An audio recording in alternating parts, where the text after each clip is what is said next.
नमस्कार साथियों, स्वागत है आप सभी का आपके अपने YouTube channel 5G study point पर।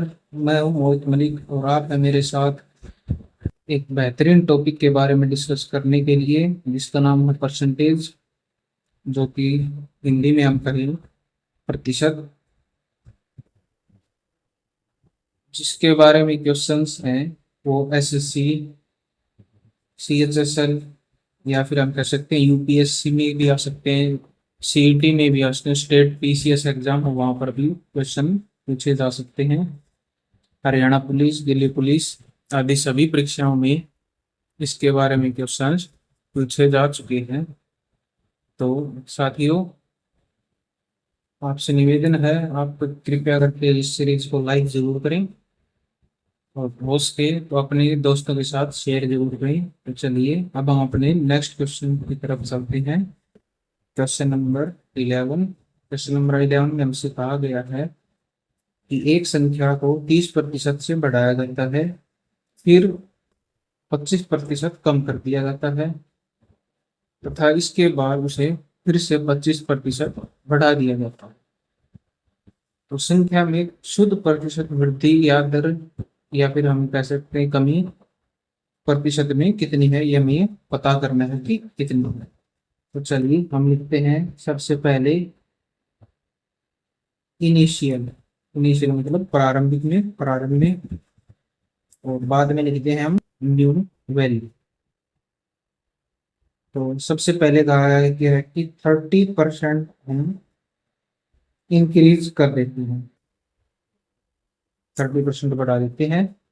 30% का मतलब मान लीजिए वो संख्या 100 है, 100 से 130, 100 का 30%, 30, तो बढ़ाने का मतलब है जोड़ दिया गया है 100 में 30 को, तो 130। ठीक है। फिर नेक्स्ट स्टेप में हमसे कहा गया है कि बाद में उसे 25% डिक्रीज कर दिया जाता है, मतलब 25% उसकी वैल्यू ड्रॉप कर दिया जाता है। तो 100 का प्रतिशत अगर मान लीजिए इनिशियल में ले, 100 का जो 25% होगा हमारे पास कितना होगा, 20।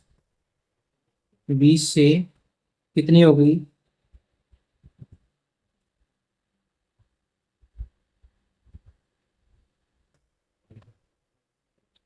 20 से हो गई 15।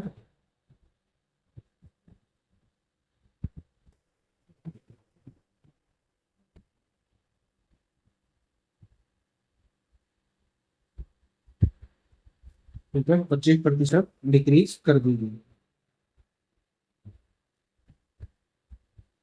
इसको काट देखते हैं तो 10-13 रेशियो, ये होगा हमारे पास 4:3। ठीक है। अगले स्टेप में हमसे कहा कि फिर बाद में उसी संख्या को 25% बढ़ा दिया, मतलब थर्ड टाइम में उसे 25% फिर से बढ़ा दिया जाता है। तो मतलब 10 का 25%, 4, 4 को 13 का 25% बढ़ाने का मतलब है कि उसे 5 कर दिया जाए, मतलब 3 से 5 हो गई है वो। इस संख्या को कंसिडर हम यहाँ से करेंगे अब, 3 से 5 हो गई, तो 3 का 25% बढ़ाएंगे तो 5 आ जाएगा। तो हम लिखेंगे अब जो टोटल इंक्रीमेंट है वो कितना हुआ है, इन तीनों की गुणा कर लेंगे। 10 गुणा 4 गुणा में 4 13 गुणा 3 गुणा 5, तो ये होगा हमारे पास 160:195। ठीक है, यहाँ तक क्लियर है। अब जो संख्या हुई है वो 160:195 के दायरे में आ चुकी है। तो हमें परसेंटेज निकालना है कि उसमें कितना प्रतिशत वृद्धि हुई है, कमी हुई है। पहले संख्या 160 थी, अब वो 195 हो गई है, इसका मतलब वो इंक्रीज हुई है। ठीक है, तो इंक्रीज हुई है, वो परसेंटेज जो आएगी वो कितनी आएगी, इंक्रीजिंग, इंक्रीज परसेंटेज होगी वो हम निकालेंगे। 195 से 160 घटाएंगे, 195 माइनस 160 डिवाइड बाई 160 निश्चित है, 160 प्रतिशत के लिए करेंगे गुणा में 100। ठीक है, तो ये होगा हमारे पास कितना, 35/16, जो कि है 21.87%।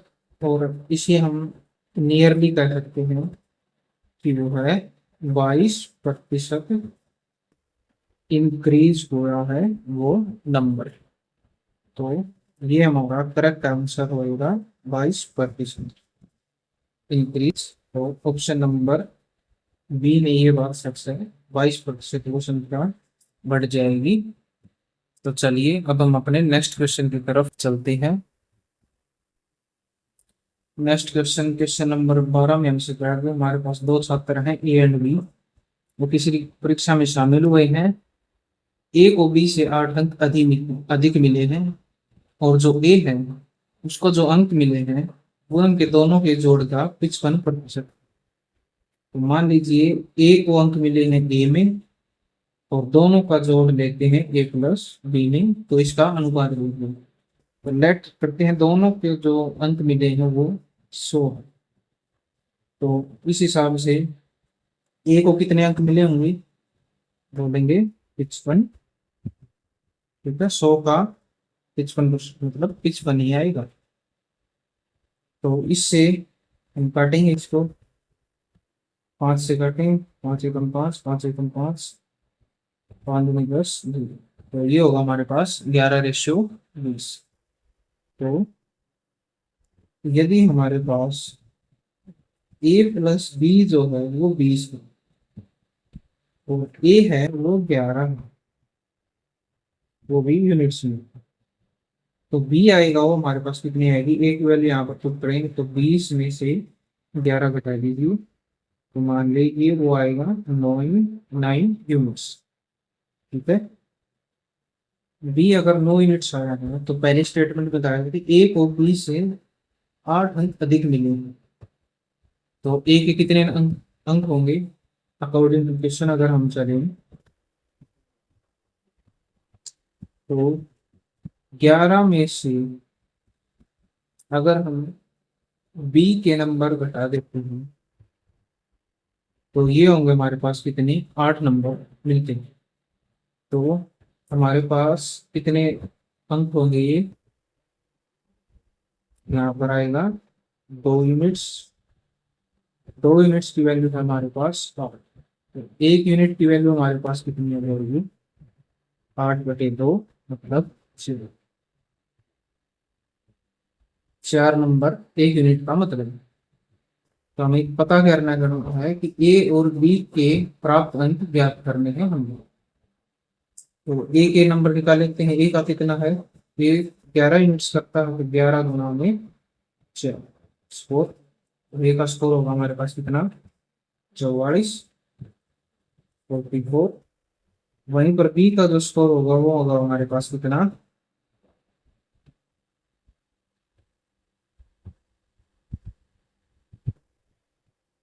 बी का स्कोर होगा हमारे पास 9 × 4, 9×4 = 36।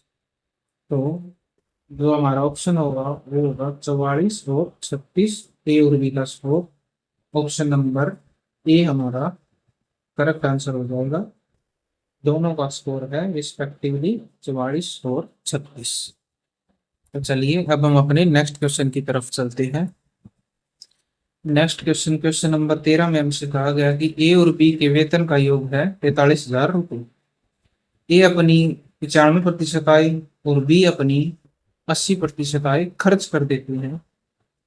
हमसे कहा गया कि यदि उनकी बचत समान है तो ए का वेतन हमें पता करना है कि क्या है। तो साथियों इस क्वेश्चन में अगर हम दोनों की बचत निकाल लेते हैं और उनको बराबर कर दें तो इससे हमें पता चल जाएगा कि दोनों का वेतन कितना है, और हमें ए का भी वेतन निकालना है तो हमें वो अच्छी तरह से मालूम हो जाता है। तो मान लेते हैं लेट जो ए का जो वेतन है, ए का वेतन जो है हमारे पास वो कितना है, ए स्मॉल ए मान लेते हैं। तो इसी तरह बी का जो वेतन हम मान लेते हैं वो है स्मॉल बी। तो दोनों की बचत कितनी होगी? अगर ए अपनी आय का, ए जो है वो 95% खर्च कर देता है, तो बचाता कितना है? तो 5% बचत करता है। इसी तरह बी जो है वो अपनी आय का 80% जो है वो खर्च कर देता है, तो वो 20% अपनी आय में से बचत करता है। ठीक है, ये पॉइंट्स, की पॉइंट्स हमारे पास दोनों के, इसको हम याद रखेंगे, ये हमारी बहुत ही हेल्प करेगा यहाँ पर। तो दोनों की बचत है हमारे पास, बी की 20%, ए की है 5%। तो बचत दोनों की समान है। तो मतलब सैलरी है ए की, ए उसकी बचत है 5%। 5% प्रतिशत कटाएंगे तो नीचे में 100। ये बराबर है इसके, अगर हम अकॉर्डिंग क्वेश्चन चले तो दोनों की बचत बराबर, बचत बराबर है दोनों की।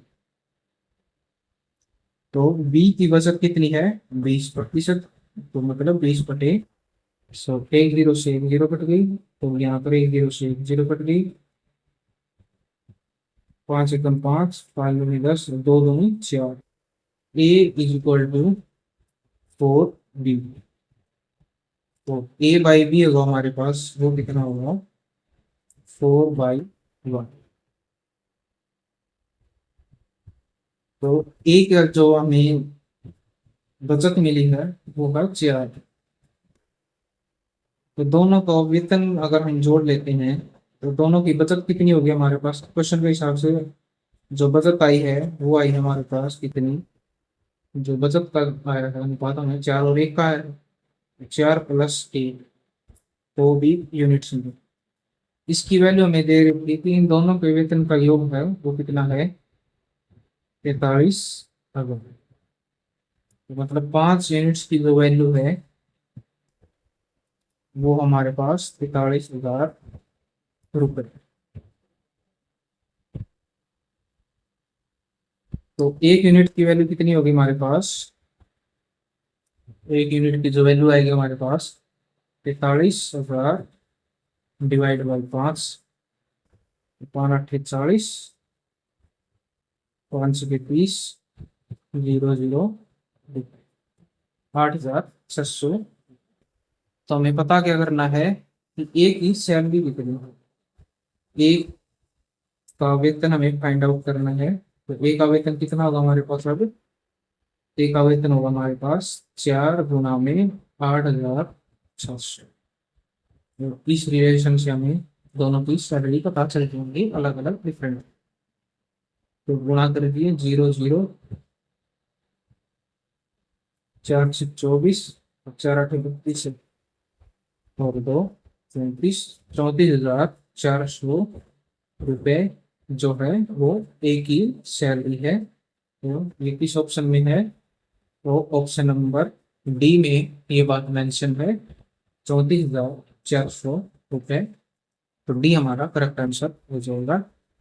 चलिए अब हम अपने नेक्स्ट क्वेश्चन की तरफ चलते हैं। तो नेक्स्ट क्वेश्चन, क्वेश्चन नंबर 14 में कहा गया कि प्रैक्टिकल आधारित क्वेश्चन की मतलब सब्जेक्ट की परीक्षा ली गई है जिसके कुल अंक 100 हैं, और इसमें 4 सब्जेक्ट हैं, थ्योरी, प्रैक्टिकल, प्रोजेक्ट और वाइवा। ठीक है, इनमें से जो अंक निर्धारित किए गए हैं वो किस इस प्रकार के हैं कि 40% थ्योरी के हैं, 30% प्रैक्टिकल के, 20% प्रोजेक्ट के हैं, और 10% वाइवा के नंबर इंक्लूड है 100 में। तो हम सबसे पहले जो निकालेंगे वो किसी छात्र को थ्योरी में मिले हैं 80%, प्रैक्टिकल में मिले हैं 70%, प्रोजेक्ट में मिले हैं 60% उसी नंबर, और वाइवा में 50% अंक मिले हैं। तो हमारे पास जो परसेंटेज होगी, जो कुल प्रतिशत जो होगा हमारे पास उस छात्र का, वो किस प्रकार होगा अलग अलग सब्जेक्ट का अलग अलग निकालने के लिए 100 नंबर का कोई एग्जाम है, ठीक है, उसमें से सबसे पहले सबसे पहले किस सब्जेक्ट का है, थ्योरी का। थ्योरी का कितना परसेंट इंक्लूड है, बोलेंगे सर 40%। 40% का मतलब नीचे में 70 को पर्याप्त है, थ्योरी में 80%, मतलब इस थ्योरी का 80% उसे प्राप्त हो। ठीक इसी तरह दूसरे सब्जेक्ट में 100 100 में से उसे 30% है उस सब्जेक्ट का कुल लोड, 100 में से, तो 30/100 गुणा में जो हमारे पास उसे अंक मिले हैं 70%, तो 70/100, ठीक है। फिर प्लस 100 में से तीसरे सब्जेक्ट का कितना लोड है, 20%, तो 20 / 100 इंटू माइनस 70 को मिले हैं अंक उसमें प्रोजेक्ट में 60%, मतलब 20% का 60% उसे अंक मिले। फिर प्लस 100 में से जो आखिरी सब्जेक्ट बच गया है वाइवा, वाइवा को कितने अंक निर्धारित हैं, 10% मिले, तो 1/, गुणा में 70 को अंक प्राप्त हुए हमारे पास कितने, 50%, तो 50/100, तो ये हमारा उसका कुल प्रतिशत आएगा 70%। तो इसमें से हम 100 तो कॉमन अंक है उसे कॉमन ले लेते हैं और सभी को सोल्व करते हैं, तो ये होगा हमारे पास कितना, 1 0 से 1 0 कैंसिल, 1 0 से 1 0 कैंसिल, तो डिवाइड बाई 1/100 सभी में कॉमन आएगा, सभी में आएगा कॉमन, कर लीजिए सही। 1 0 से 1 0 काटेंगे, 1 0 से 1 0 काटेंगे, 1 0 से 1 0 काट लेंगे, तो 10/200 यहाँ पर भी है, 10/200, 10 की 10 से गुणा करेंगे 100, 10 की 10 से गुणा करेंगे 100, तो 1/100 सब में कॉमन। अब करेंगे ऊपर से गुणा, 8 किए 24, 8 सौ 32, प्लस 3 सत्ते 21, प्लस 6 दूनी 12, प्लस 5 एकम 5, तो ये होगी वैल्यू हमारे पास इसके बराबर। तो ये 100 से तो 100 कैंसिल ही हो जाएगा ऑटोमेटिक, तो इनको अगर हम जोड़ते हैं तो ये होगा हमारे पास, टोटल होगा हमारे पास 70%, वो 70 को 70% अंक प्राप्त हुए हैं इन सभी सब्जेक्ट में, तो ऑप्शन नंबर ए हमारा करेक्ट आंसर हो जाएगा 70%, ठीक है। तो चलिए अब हम अपने नेक्स्ट क्वेश्चन की तरफ चलते हैं। क्वेश्चन नंबर 15 हमसे क्या कहता है ये हम देखते हैं। साथियों क्वेश्चन नंबर 15 में हमसे कहा गया कि जो 49.60 रुपीज है ना, वही 124 रुपए का कितना प्रतिशत है, ये हमें फाइंड आउट कर लेते हैं। तो मान लीजिए लेट x% है, वो जो रुपीज है ये 124 रुपए का परसेंटेज है, x% is desired percentage.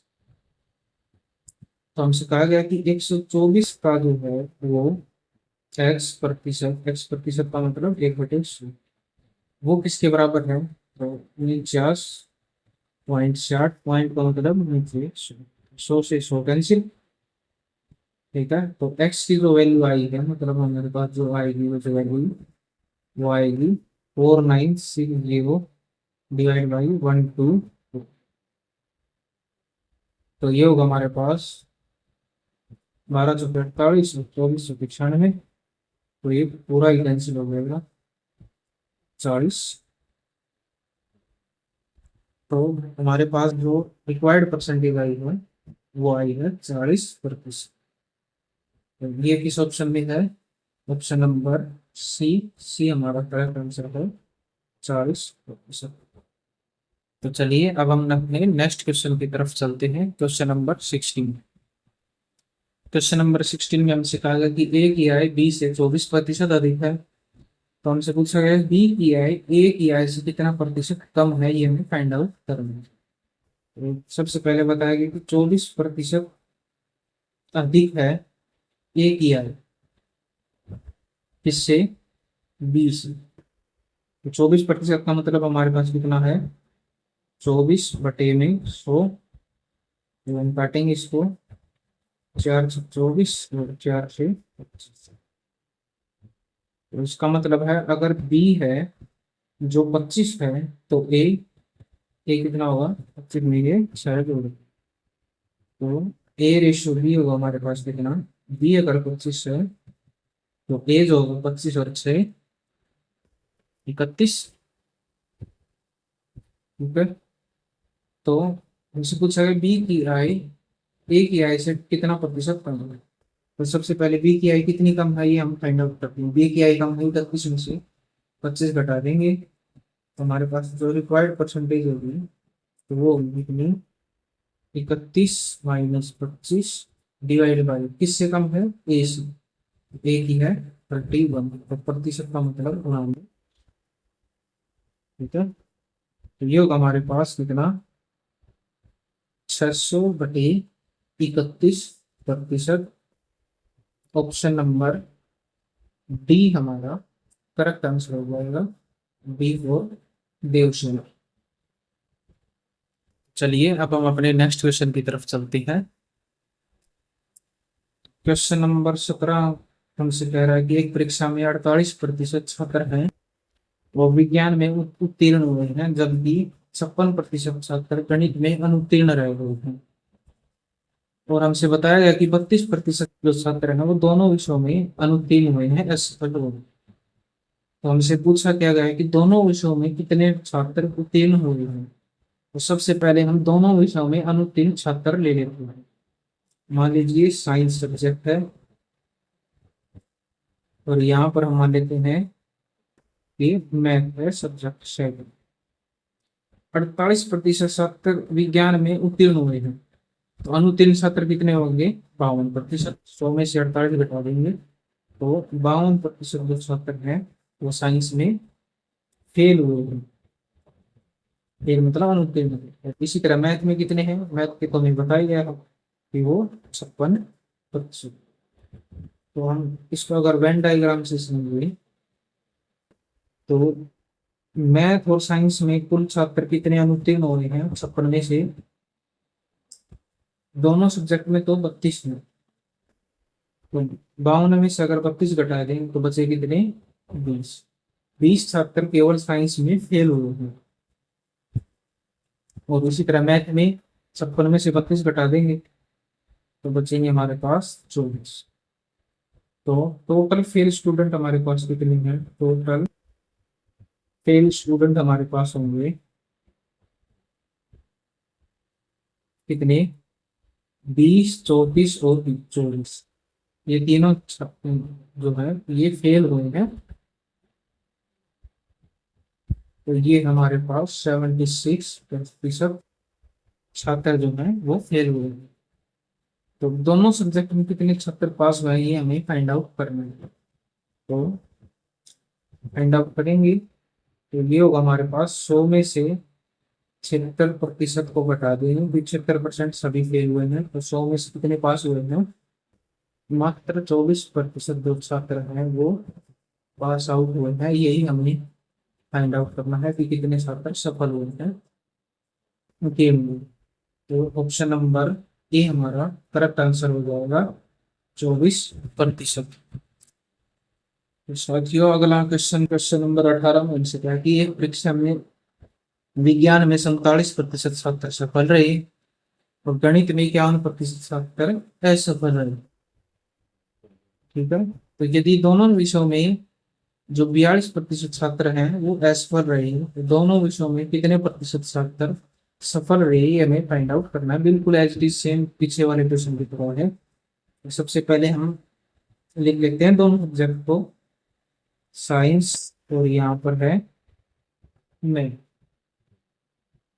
Science में सफल हुए हैं 47%। तो फेल कितने हो गए, असफल कितने रहे, तो बोलेंगे सर वो है 53%, वो भी फेल। और मैथ में बताए गए हैं 51%। तो सर्कल ड्रा करेंगे, ये साइंस का सर्कल है और ये मैथ साइंस दोनों को कंबाइन होते हुए मैथ का सर्कल। तो दोनों में कंबाइन रूप से कितने फेल हुए हैं, ये हमारे पास है 42। तो साइंस अकेले में कितने फेल होंगे, 53 में से 42 घटा देंगे तो बचेंगे हमारे पास 11। 11 स्टूडेंट अकेले साइंस में फेल हुए हैं। इसी तरह मैथ में फेल हुए छात्र हैं हमारे पास 9। तो क्या उनमें से 42 घटा देंगे, तो टोटल स्टूडेंट फेल होंगे कि ये सब हैं। तो कितने फेल हुए हैं हमारे पास 62, तीनों को जोड़ाएगा हमारे पास 60, 62% में ये फेल्ड स्टूडेंट हैं जो कि दोनों सब्जेक्ट में फेल हुए हैं या फिर एक एक सब्जेक्ट में फेल हुए। तो पास कितने हुए होंगे, पास है जो क्वेश्चन में हमसे पूछा गया कि कितने प्रतिशत पास हुए हैं। तो 100 में से हम 62 को घटा देंगे तो बचेंगे हमारे पास 38% स्टूडेंट जो है वो दोनों सब्जेक्ट्स में पास हुए हैं। तो ऑप्शन नंबर बी हमारा करेक्ट आंसर हो जाएगा 38%, बी फोर बाहुबली। चलिए अब हम अपने नेक्स्ट क्वेश्चन की तरफ चलते हैं। Question number 19। क्वेश्चन नंबर 19 में कहा गया कि एक शहर की जो आबादी है वो पहले वर्ष के अंत में 5% बढ़ गई है, दूसरे वर्ष के अंत में 4% घट गई। तो यदि दूसरे वर्ष के अंत में आबादी है वो 55,12,248 थी, तो पहले वर्ष की शुरुआत में आबादी कितनी रही होगी ये हमें फाइंड आउट करना है। तो मान लीजिए let the population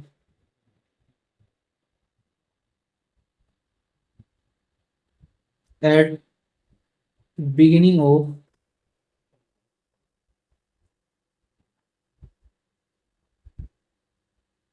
first year, मान लीजिए वो हमारे पास एक्स।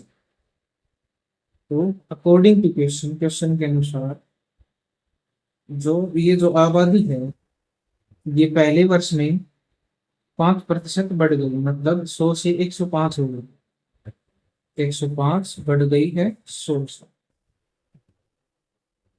फिर दूसरे वर्ष ये आबादी है वो 4% घट गई, तो इसका 4% घट गई है, तो उसको अगर हम काटें तो ये होगा हमारे पास 20 और 21।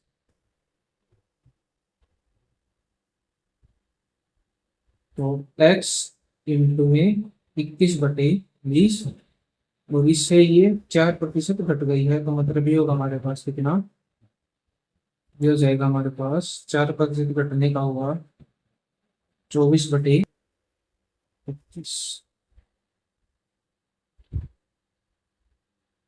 मतलब 100 से 96 रह गए। तो इसको अगर हम काटेंगे मतलब 96 तो रह गई है 100 में से, तो इसको हम काटते हैं तो ये 24/25 आती है। तो इसको ऐसे रफली हम ऐसे लिख लेते हैं। तो जो आबादी जो बची हुई है वो कितनी है दूसरे साल में, ये बराबर है इसके 55,12,248। और जो एक्स की जो वैल्यू आएगी वो आएगी हमारे पास कितनी, पहले दो से काटें 12 बराबर, ये कटेंगे अब हमारे पास, सीधा ही गुणा कर दिया 250, तो इसको डिवाइड कर देंगे 55,000 से 248 गुणा में 250 डिवाइड बाई 21 गुणा 12। तो 3 से काटते हैं इसको, 7 से काट लो, तो 7 से काटेंगे तो ये हमारे पास लगभग लगभग सभी सिक्वेंस नंबर जो आएगा जो कि आएगा हमारे पास कितना, 54,68,500। 54,68,500 है, ये ऑप्शन नंबर सी में दिया गया है, जो कि हमारा करेक्ट आंसर है। 54,68,500 शहर की आबादी थी पहले साल। तो चलिए अब हम अपने नेक्स्ट क्वेश्चन की तरफ चलते हैं। क्वेश्चन नंबर 20 में कहा गया कि ए का 20% बी है। तो हमें पता करना है कि 20 का जो 20% है वो किसके बराबर है। तो बहुत ही बेहतरीन क्वेश्चन है। मान लीजिए लेट ए जो है वो 50 है, और बी जो होगा हमारे पास किसका होगा, 50 का 20%। ठीक है, जो कि होगा हमारे पास कितना, एक जीरो से एक जीरो कैंसिल, और एक जीरो से 5 दूनी 10। बी 10 है तो ए 50। ठीक है, ये हमें मानकर चलेगी। तो हमें निकालना क्या है, 20% ऑफ बी जो है वो कितना आएगा हमारे पास। तो 10 का 20/100, ये होगा हमारे पास 10। ठीक है, ये किसके, बी है जो ए के कितने बराबर होगा, तो वो लिखेंगे, ए के डिवाइड में लिख देंगे। 2 है वो 50 है, प्रतिशत के लिए गुणा में 100। एक जीरो से एक जीरो कैंसिल, या फिर हम कह सकते हैं 2 गुनी 4% ऑफ ए। जो बी जो आया है वो 4% ऑफ ए आया है।